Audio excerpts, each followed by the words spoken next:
Allahu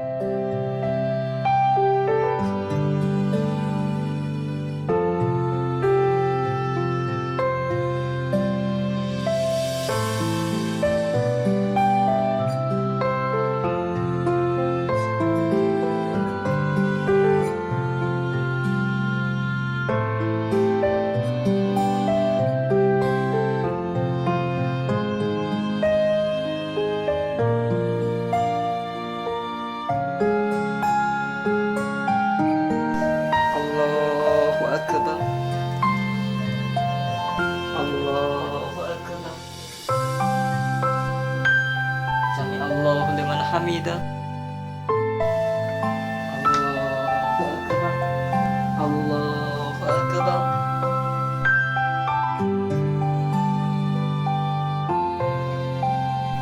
Assalamualaikum warahmatullahi.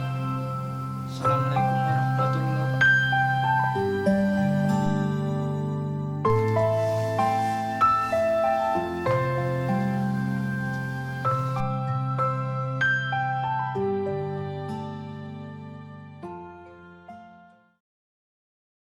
Assalamualaikum warahmatullahi wabarakatuh. Alhamdulillahilladzi hadana lihada wa ma kunna linahtadiya laula an hadanallah. Wa asyhadu an la ilaha illallah wahdahu la syarikalah wa asyhadu anna Muhammadan abduhu wa rasuluh. Allahumma salli wa sallim ala Muhammad wa ala alihi wa sahbihi ajmain. Amma ba'd. Para pemirsa Arimatea TV, azakumullah.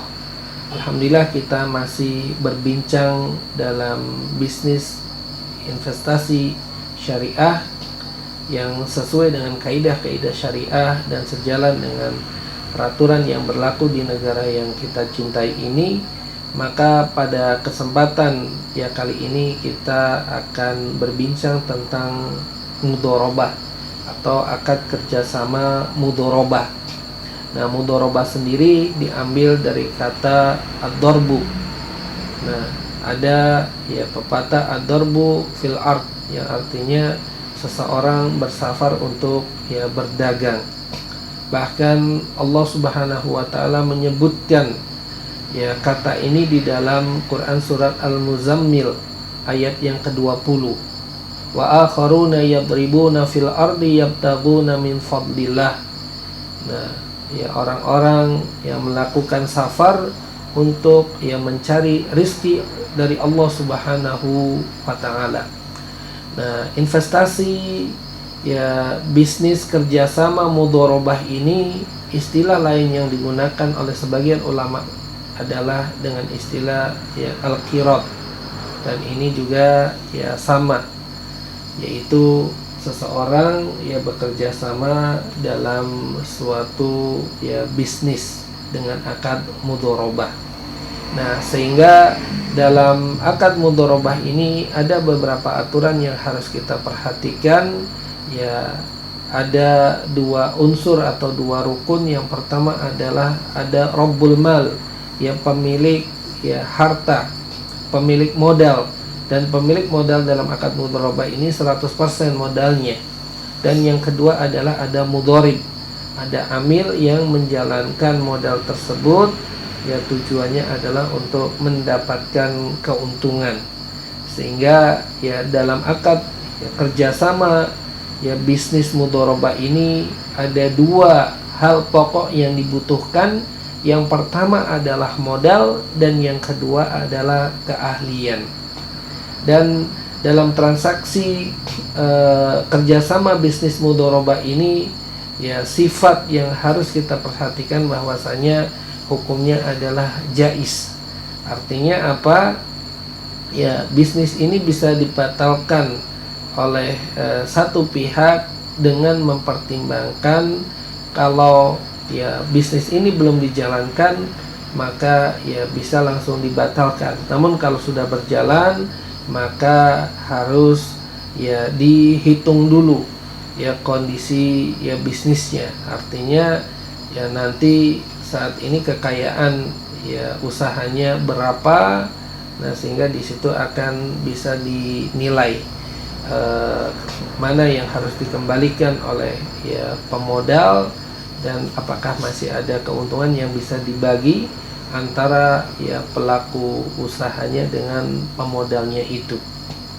Nah, sehingga nanti dalam akad ya mudharabah ini yang harus ya tercantum adalah ya kejelasan nilai nominal modalnya dan juga kesepakatan ya persentase bagi hasilnya. Dan nanti ya ketika sudah berakhir akad kerjasama dengan prinsip mudharabah ini, maka ya di akhir kerjasama perlu dihitung, ditamdid. Nah, berapa ya kekayaan saat itu pada saat ya kerjasama ini diakhiri. Nah, kemudian yang harus kita perhatikan dalam aturan mudharabah adalah ya semua ya unit usaha, nah ini milik dari ya pemodal. Ya misalkan dari modal itu dibelikan kendaraan, motor, mobil atau peralatan kantor, nah maka ya aset-aset itu menjadi milik pemodal. Dan prinsip yang berikutnya yang harus kita perhatikan bahwasanya modal itu tidak boleh dijamin. Artinya tidak boleh dijamin pasti ya 100% mendapatkan keuntungan. Namun ya pemodal harus difahamkan harus siap juga menanggung resiko kerugian. Dan yang terakhir bahwasanya status pelaku usaha dia adalah orang yang mendapatkan amanah, sehingga dia harus bekerja secara profesional, secara jujur, secara terbuka kepada pemodal. Tidak boleh ada sesuatu yang ditutup-tutupi atau misalkan tidak boleh menjalankan amanah ini ya asal-asalan, karena dia posisinya sebagai seorang amin, orang yang diberikan amanah. Nah, sehingga ya status pelaku usaha ini dalam kerjasama ya bisnis mudharabah boleh tidak memberikan ya jaminan. Dan yang kedua adalah ketika dia sudah berusaha dengan profesional, dengan jujur, dengan terbuka, Allah takdirkan usahanya rugi, maka dia tidak menanggung kerugian ya harta ya, karena apa, di luar kelalaian. Namun kalau lalai, menipu, nah, atau melakukan aktivitas kejahatan bisnis yang lainnya, maka pelaku usaha ini juga wajib untuk menanggung risiko kerugian. Nah, ini beberapa prinsip yang harus kita perhatikan dalam investasi kerjasama bisnis dengan akad mudharabah. Demikian yang bisa kami sampaikan. Wassallallahu ala nabiyina Muhammad wa ala alihi wa sahbihi ajma'in. Wa akhiru da'wana alhamdulillahirabbil alamin. Wassalamualaikum warahmatullahi wabarakatuh.